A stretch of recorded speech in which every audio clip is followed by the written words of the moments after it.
Ayan, good morning guys. Ito na ako sa trabaho. Kahapon hindi ako nakapag-upload kasi nagkaroon ng emergency. Nag-undertime ako. Kaya nagpaalam ako sa boss ko, sa mga kasamahan ko. Ako ng pasensya, undertime ako. Kaya ayun. Dinala ko kasi si Mrs. sa ospital. Pinatignan ko.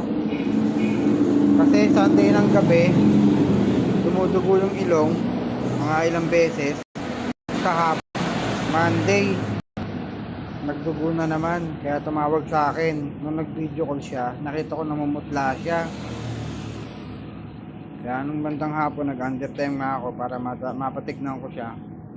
Ayun, kailangan niya daw ng pahinga kasi aga kami gising kasi nagtitinda kami ng almusal.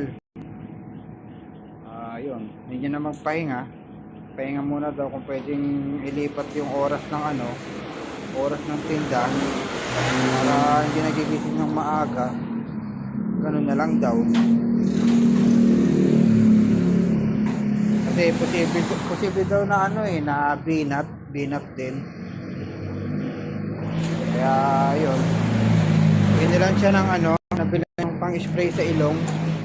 Pagka nagdugo ulit yung niya, i-spray yung ilong, tapos pahinga. Kaya ngayon hindi kami nagtinda. Hindi kami nagtinda ngayon.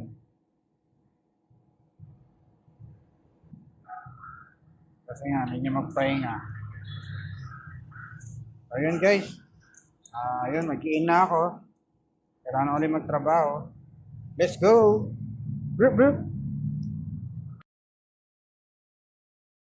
Bili tayo. Hindi ko na videoan. Nandito na. Let's go!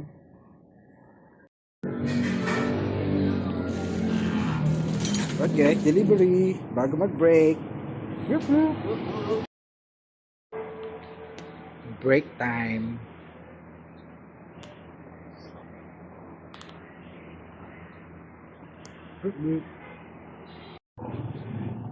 Ayun guys, kinuha na natin yung kutsilyo, yung pinasa natin kahapon.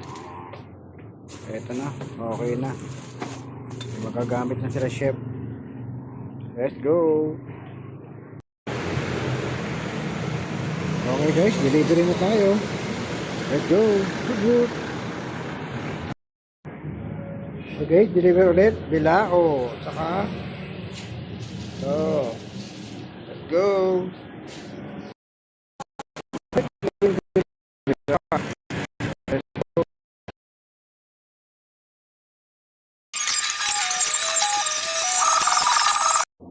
Yun, mag-out na rin guys. Uwi na para makapagpahinga na. Let's go.